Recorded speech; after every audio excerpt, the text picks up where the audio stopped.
Okay, hi everyone. So today we'll be going over trial components. And so what we'll be going over includes the opening and closing statements, how to write cross and direct examinations, what redirect examinations are, and also rebuttal. So we'll be starting off with opening statements. And so in general, opening statements are generally 3 to 4 minutes, and they happen right after the pre-trial period happens in the court.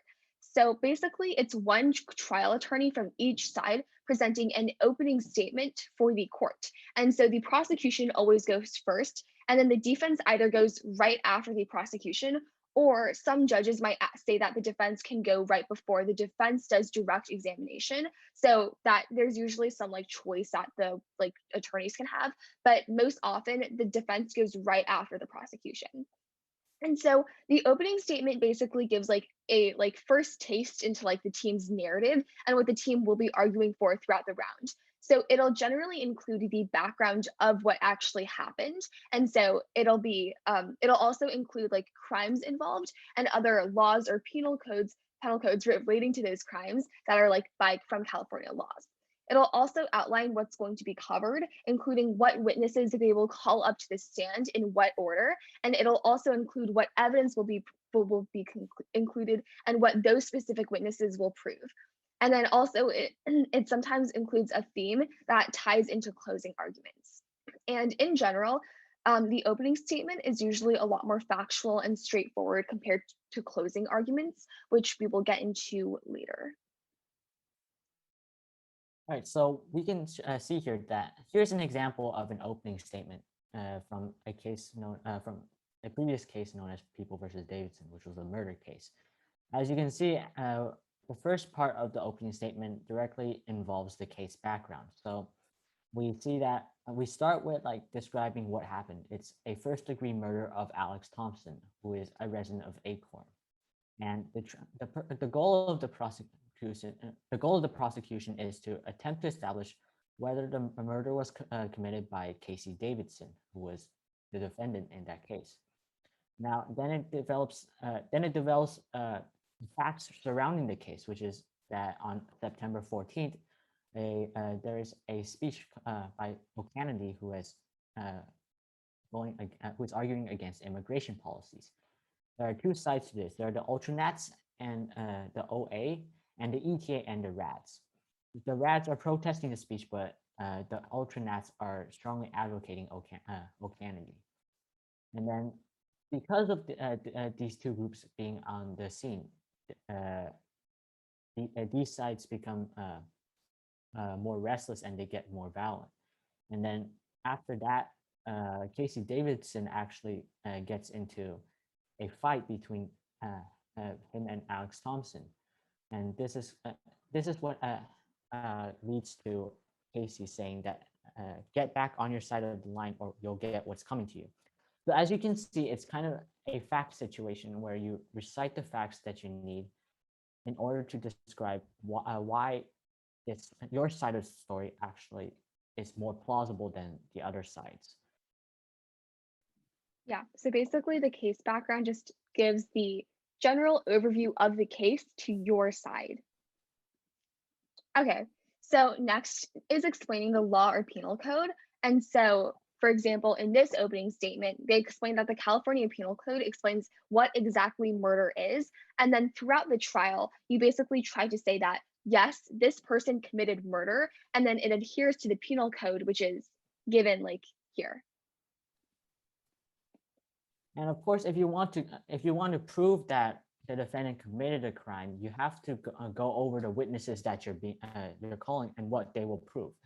Now, each witness has their own role in helping you prove your case and how the defendant violated or did not violate the penal code that is being cited. Now, here we see that the prosecution is calling 4 witnesses. So the first witness will demonstrate how previous interactions with Alex Thompson and the defendant Casey Davidson indicate obvious intent to commit first-degree murder. And afterwards, they'll call a witness, an expert witness, Devin Morrison, who will use evidence to show how Casey Davidson was the only one who committed the crime. And afterwards, there's another witness who is a reporter who will show how Davidson's intent to kill Thompson was a more plausible argument, and how there was a particularly incriminating statement made by Davidson. And finally, the prosecution will call Morgan Bonderman, who is a close friend of Thompson. And then Bonderman would most likely be a kind of more emotional witness who shows the effects of Thompson's death on his close friends. Okay, so now we'll be talking about direct examinations. So direct examinations are basically examinations with witnesses on your own team. If I'm a defense attorney and I'm direct examining a witness, the witness will be a witness from my own team. So basically the questions that you want to ask as an attorney are, first of all, you want to establish basically like foundation with the witness, and or you basically want to like introduce like, hi, like, hello, Mr. X, and then like, how are you, basically. It basically like sets the scene. Then afterwards, you want to basically lay foundation for who the witness is, what actually happened in the scene, and then go on to more detailed questions like to basically enhance your own side and your own credibility. Your direct examinations should always be prepared and well rehearsed ahead of time. Since your direct examinations are one of the parts of the trial that you will be able to completely prepare before the competition, it should always be memorized and always rehearsed.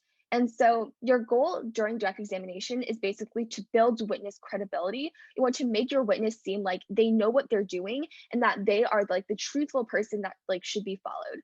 There are also no leading questions, and we can get into leading questions later on, but leading questions were, we basically touched on that in our objections video, but leading questions are questions that only have a yes or no answer. And so the point of the direct examination is to bring out certain aspects in the witness statement, which helps your side. And it also helps to address inconsistencies before the defense does if you are on the prosecution, and to basically point out little flaws and poke holes into the other side's basically narrative. And so, yeah. All right. One thing that must be stressed is the attorney/witness dynamic. I know we just went over that with the attorney's role, but the witness must play a direct. But the witness plays a key part in establishing your side's story. Now, you, as a witness, you must know the entire witness statement. You are the star and of the show, and the attorney leads the conversation. Your DX is meant to be a compelling story that will convince everyone why your side's view of the facts is the correct one. Your goal is to engage with the judge and make eye contact whenever you answer a question. If you don't, you'll appear distant and you'll or even laid back. You have to make your answer interesting and concise, and you must use personality and emotion. An emotionless answer will never score high points. Now, if your answer is too long, the other side will most likely object. You can use hand gestures, but you also must speak clearly and be well versed. So here's an example of the start of a direct examination. So as you can see, the first couple of questions are basically asking the witness what they do, if they had any other job experiences, why they left their job, as well as like if they knew another witness, and also like basically basic information about their relationship with that witness. All right, so for expert witnesses, it is imperative that you establish their credibility at the start. So here's an example of a direct examination of Dr. Amari Wolper, who is the expert witness for the defense on People versus Matsumoto. Now, as you can see, the first question is, what is your occupation? And the answer will most likely establish credibility that they are still in the field of employment that they claim to be the expert in. The qualifications establish that they do indeed have the credibility, the degrees that could back their studies and their conclusions in this case. So, and the past experiences also reinforce that. So as you can see, it's a credibility measure. The question as to whether the expert reviewed the other expert's report of the crime in question also serves to show that this person has already analyzed the other side's case, and they believe that they could have a different argument as to what happened. So credibility is very important for expert witnesses. So now we'll be going over cross-examinations. So cross-examinations are basically examinations conducted with the opposing side's witnesses. So if I'm on the defense and I'm an attorney, then I will be cross-examining the prosecution's witnesses. And so because you're cross-examining witnesses that you aren't like on your team, these won't be rehearsed ahead of time, so they will be done on the spot. And so for attorneys, you should always have cross-examination questions prepared ahead of time, but witnesses won't know what questions they'll be getting. And so all of your questions have to be leading. So leading questions, again, are questions that have a yes or no answer. For example, were you there last week? That has a yes or no answer. And you should always be respectful and straightforward, but you can sometimes incorporate a bit of your personality in cross-examinations as well, and try to get the witness to be as direct as possible, especially if the witness is dodging questions, and especially if the witness is being unresponsive. You can be a bit more stern if that's necessary. And so, yeah. So for witnesses, you want to dodge questions as much as possible, but you want to basically give explanations that helps out your own side. So for example, if someone asks something like, "Oh, did you see Bob talking to Maria or something?" And then the side who is asking that question can be inferring that Bob was harming Maria. Your answer to that can be yes, but he was only trying to help her. You're answering the question in a direct way, but you're twisting it to help your own side. And so you can prepare ahead of time for cross-examinations by looking through the witness testimony, which should be memorized. And so you can see what points you think the opposing side will bring up, and you can come up with responses to those questions. And so during competition season, we will be working with opposing teams. So prosecution and defense will be collaborating. And so you'll have the opportunity to practice with the cross-examination questions that the other side prepared. All right, so here's an example of a cross-examination.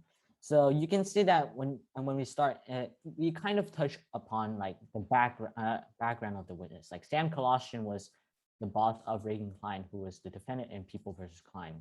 And so we start with a bit of background information, but of course, you can see that it's all leading questions. So it's like it is possible that naturally Reagan would act more polite and gracious towards someone who is paying him or her, correct? That is a leading question because it implies that Colossian must answer yes or no. Now, what we know that Colossian was angry after his oven was broken at his bakery. So after he found out that Reagan Klein had broken the oven, Colossian actually fired Reagan. Now, the questions, so part of it is that Colossian thinks that they already know Reagan's personality and that they're a good kid. But the thing is that you can see that they're trying to attack Colossian's view of Reagan in the third and fourth questions. And because so this entire cross-examination is trying to attack Reagan's credibility and how it's not like what as Colossian sees Reagan as a good kid. So the entire point of a cross-examination, of course, is to poke holes that could involve character evidence, because character evidence is a crucial part to the defense side. So this is a good example of a prosecution cross-examination, but for the defense, you should ensure that your side is more emotional when it comes to proving your case. Okay, so now we'll be going over redirect examinations. So redirect examinations are optional, but they are highly, highly recommended. They basically happen when your witness said something that could potentially hurt your case. So after the cross examination by the opposing team, you can get up for another direct examination, which is basically the redirect examination to reinforce your case. And even if your witness didn't say anything that could potentially hurt your side, you should always ask a redirect question to further, like, basically enforce your side. All right, here's an example of a redirect question. So let's say the cross-examination question is, you were there at the murder scene just 2 minutes before it happened, correct? Now, what you could ask in this case was, why were you at the murder scene 2 minutes before it happened? So let's say you answered yes to the question, right? So now if you say, I was with my brother looking for a dog and I didn't see or do anything involving the murder, you've kind of helped your case by showing that you're not connected to the murder whatsoever. You were doing something that was unrelated to the murder, and you didn't see anything that was related to the murder. So you're kind of exonerating yourself from any wrongdoing. So that's what the redirect question is supposed to do. Also, one thing that we touched upon last episode in our objections uh, is that redirect questions must address some part of the cross-examination. You cannot bring in new questions or new arguments in your redirect. Okay, so now we'll be going over closing arguments.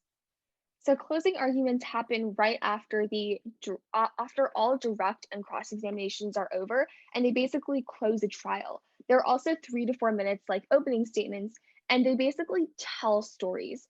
So they have to be very compelling, in which the judge is compelled to vote for yours, or like to rule in favor of your side. And so it can include a theme, and it has to be really dramatic. And so this theme that like can like you can carry over from like opening to closing. An example of that could be something like in last year's case, we basically had it a theme that a lot of people used was this like chessboard theme, in which the defendant used other people like chess players, or like chess pieces in their game. And so that's like a narrative that you can incorporate throughout the trial.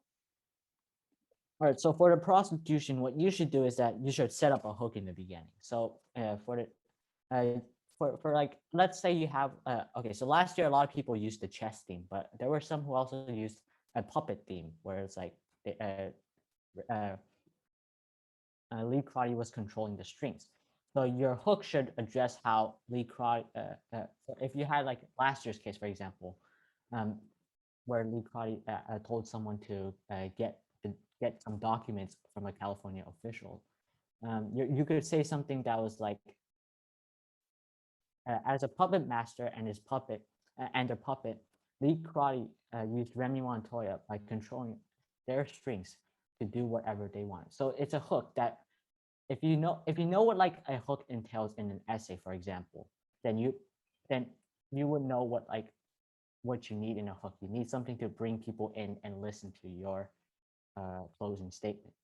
Now, what you also need is an overview of what each witness from their own side testified about. So it's kind of like the opening statement. In the opening statement, you explain what what each witness would testify about. You have to say what they actually did in the trial in the closing statement. Now, recap the definition. You have to restate the definition of the law or the penal code. That way, you can demonstrate how each aspect of the law was proven. And you have to refer to the burden of proof, which is beyond a reasonable doubt. Now, the beyond a reasonable doubt entails how you cannot have any doubt as to whether the defendant was guilty of the crime. So even if there was like one doubt, the defendant would have to be the defendant would have to be found not guilty. Now, after you give this overview of the main arguments, you have to end with asking for a verdict of guilty. So these are very important for the prosecution's closing statement, but they will differ for the defense. So here's an example of a closing statement, and here's the hook and theme provided.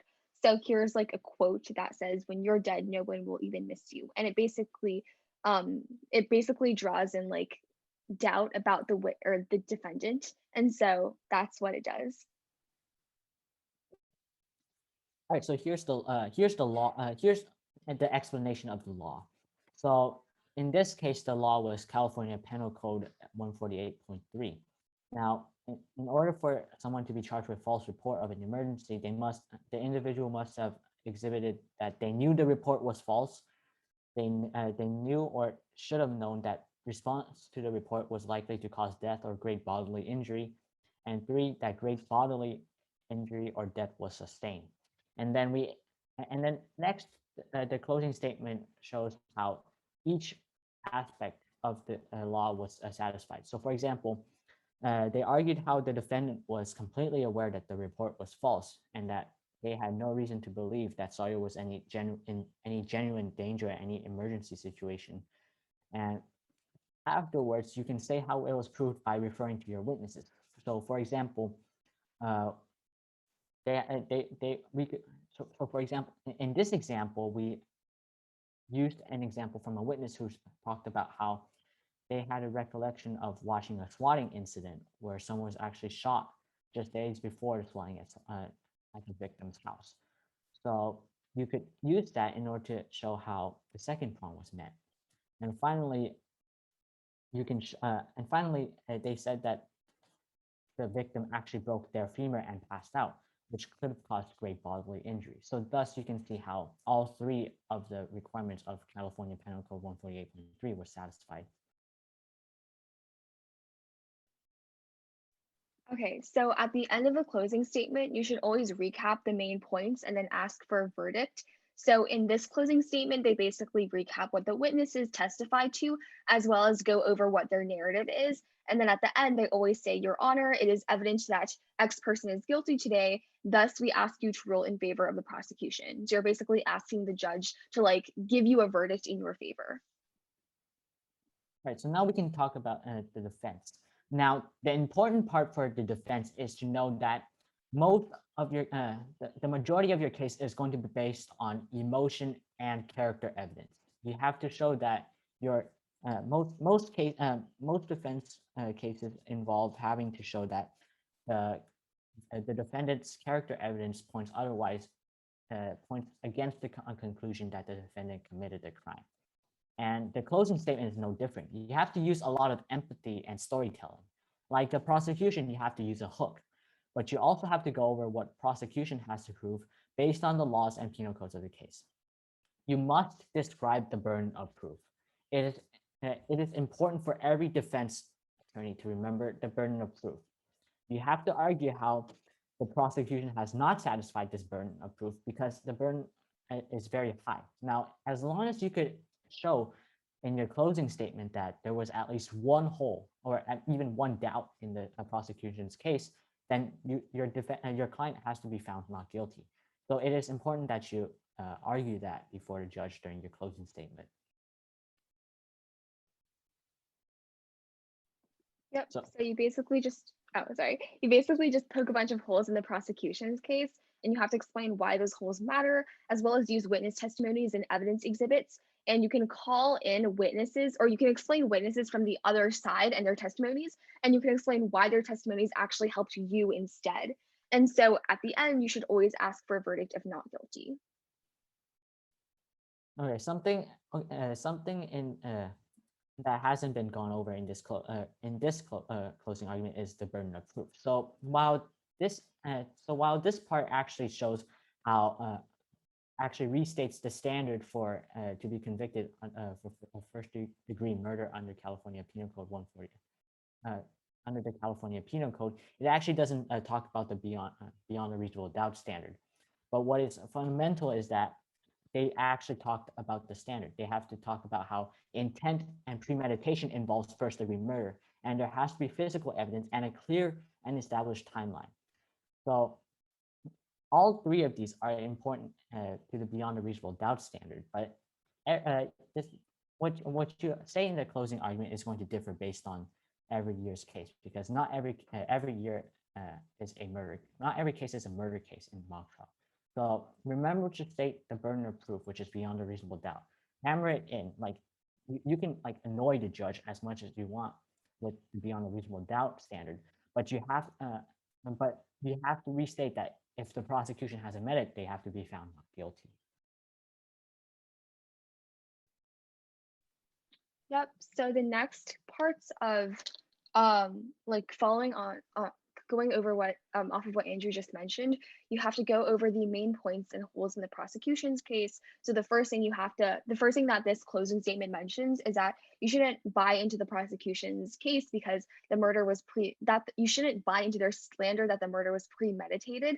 And so they basically call in cross X's and basically like poke holes as to why the murder was not premeditated, and thus and thus it like doesn't like fall into the category of like murder. And so the second thing that they like they go over is that the prosecution has no physical evidence linking the defendant to the crime. And so these are just all basically holes in which the defense is calling in like basically poking in order to show that the prosecution is like failing in proving that the defendant committed murder. Okay, so now we're going to go over rebuttals. So rebuttals are basically when after the prosecution and defense present their closing statements, the prosecution does a short, which is does about a 2-minute rebuttal, and then the defense does a rebuttal at the same time. So what happens is that in these rebuttals, both sides will talk about the arguments that the other side brought up during their closing statements.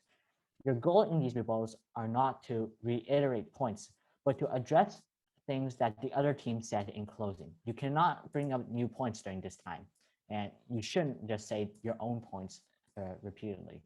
Now, your goal during the closing statement is to take notes while the other side is doing their closing and come up with rebuttals to those points. Now, these are made up on the spot and not prepared, so you can't just pre-write all of your rebuttals and hope that the other side says exactly what you want to say in your rebuttal.